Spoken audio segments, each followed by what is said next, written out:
Well, good morning, everyone. I'm Dr. Nancy Stanley, physical therapist, life and health coach, and I'm here with Dr. David Stapleton. I love it. Your grandchildren call you Papa Doc. Papa Doc. I love that. Okay, so I tell people that, I make my brothers call me doctor, but that's the only people I make call me doctor, and they don't do it. Okay, so David has an amazing story. Now, you've seen Sarah Lynn's story, and you've even seen David talk some, but we just had this very serious conversation. He told me his story from 2009, 11, and then 13 bypass surgery, and then having to have another stent, and really what he talked about that just kind of struck me was that he didn't really expect to live a long time because his family had heart disease, died at 70, heart attack, aneurysm, all those things. So there, you may be that person. You may be out there and you've got health issues, your family has, your mama was diabetic. I hear this a lot. Well, my family's always had. And I'm like, but that's what you choose. You choose those things. And that's what I think the world is beginning to see, that you can choose a different story. You can even choose, now you can't choose a different genetics, but most of those things are lifestyle related. In fact, I'm going to say all of them are. All of them are. Now, people certainly have heart attacks at 25 and 30, but most people, and 88% of America, think about that, almost 9 out of 10 people are not healthy. David and Sarah Lynn are now in the group of healthy people. They're in the 12%. And so you sit there and you think about yourself. Are you in the 12%? Or are you in the 88%? And what that means is if COVID comes along, it's going to be a lot more difficult for you, and other things, anything that comes along. So I'm going to let David talk now and just kind of tell about his A1C dropping and just what he just told me about what was it that pushed him over to say, you know what, I need to do this. Well, good morning. Yeah. Yeah. I guess blood sugar, his diabetes, pre-diabetic conditions have been part of my family on both sides. Just that was normal for us. We're big people, we're heavy people. Mm-hmm. In 2011, I had a heart attack. I had some blockages that had to be stented. In 2013, I went back for a stress test, routine 6-month checkup, and found out that I had 4 blockages, and they had to do open heart or coronary bypass surgery. And while I was in the hospital, with all the checking and everything they did, they came around and said, well, did you realize that you're diabetic? Well, I didn't know I was diabetic. Never really checked my blood sugar. Didn't have blood work done on a regular basis. And my blood sugar at that time while I was in there in the hospital was running like 220 to 250. And I knew enough about what it should be to know that was, I realized that some of it could have been stress related, being there in the hospital and everything, but not that much. So they put me on, not insulin, but on diabetic management medications. And, but I didn't do a whole lot to work with that. I took the medicine because I was taking cardiac medicine and everything, and I just made that a part of my daily regimen of taking what I took in the morning and at night. And my weight had bloomed up. I've always been big, but I was real big. Okay, when I had my heart attacks, I was cruising along at about 300. In fact, I think one time I pegged out at 308. Now stay with us, because you're not going to believe the end of this story. When I saw him today, and I'm not like, dead. I'm not dead. No, he didn't. And, I don't care how tall you are, how big you are, and I'm pretty tall. 308 pounds is a lot of weight. It's a lot of weight, yeah. I wear a knee brace now because of damage I did to my knee when I was 300 pounds. So let's fast forward to when we met. you and Sarah Lynn and, Right. and what you Back in just the told fall, me. early Yeah. fall.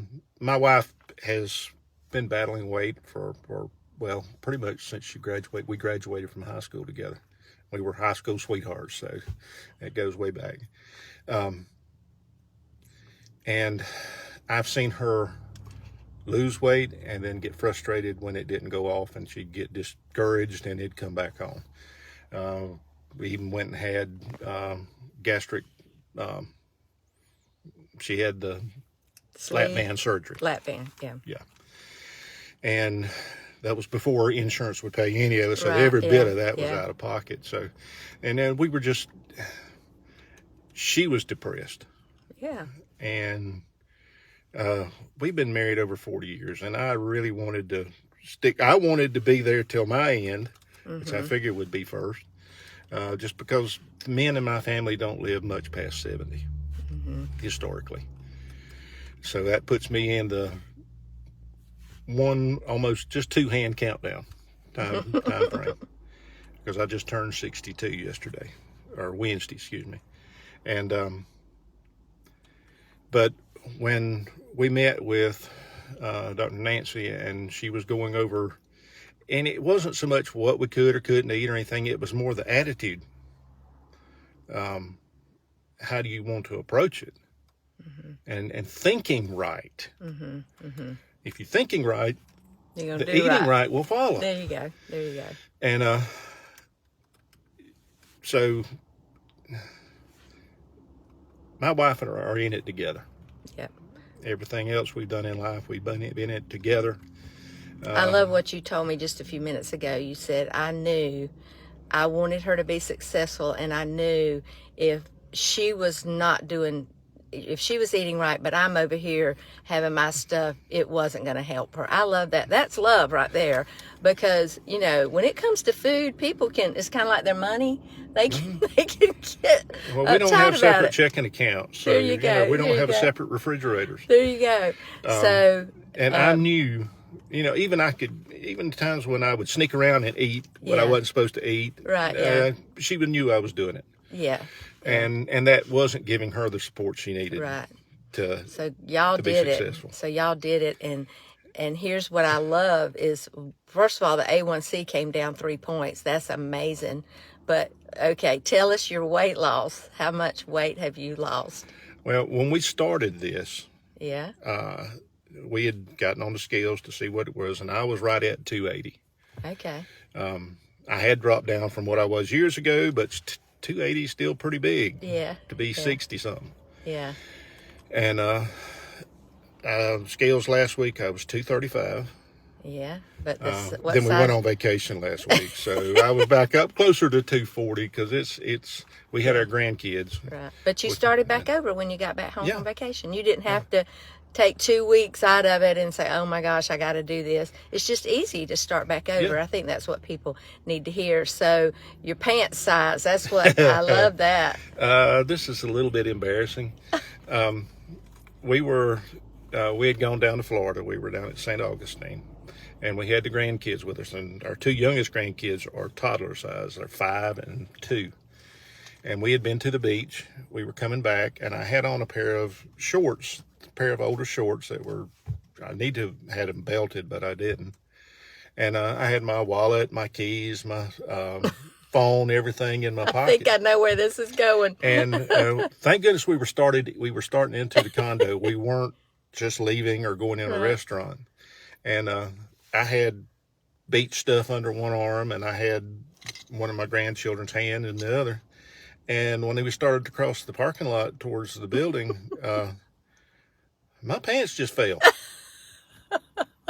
That's a good thing, I think, Well, when you your had pants to- fall off. and Because you they lost tell you had to weight. kind of spread your knees a little bit to keep them from hitting the floor because I didn't have any options. I had on a swimsuit under the shorts. Okay, well, that makes the picture change. So I wasn't fixing to go do time for indecent exposure. But here I am, and my little granddaughter's just, what, Papa, what's happening to your pants? And I'm trying to hold her hand. I'm trying to hold my pants up. I've got all this stuff under my arm and wiping. And bless her heart, Sarah was absolutely no use to me there because she was getting tickled about it.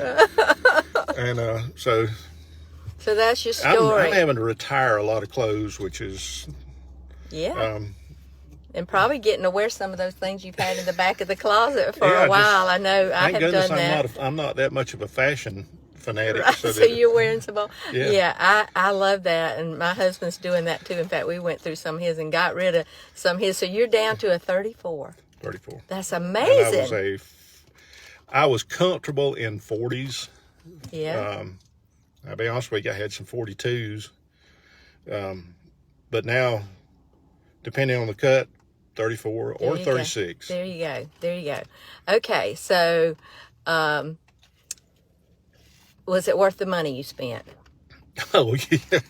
Okay. It's worth it every time I look in Sarah Lynn's face. I know. And I love that. When you said that the first time we interviewed, you said the look in her eyes and just the pep in her voice. Now, I didn't know y'all, but a lot of people would mention your names and y'all are some of the best people I think I've ever met. I mean, y'all are just good people. There's so many good people over here in Azehurst. So I'm like, where have y'all been all my life? And they're good people in Vidalia too. But, I just love the fact that y'all are such givers, the way you love your children, just the heritage that you have, the legacy that you have here. And you're going to get to live it for a long time. What you said to me earlier is you got some grandchildren and you want to see them grow up. I mean, you're not going to live till they're 40, but you might, Well, I'm not ruling that out. But if you do live that long, you want to be able to enjoy them and not sit on the sideline. That's me. When my grandchildren come, I want to be out there doing stuff with them. I don't want my children to say, well, we'll see you later. We're going to go to the river or we're going to go, I want to do it with them. Yeah.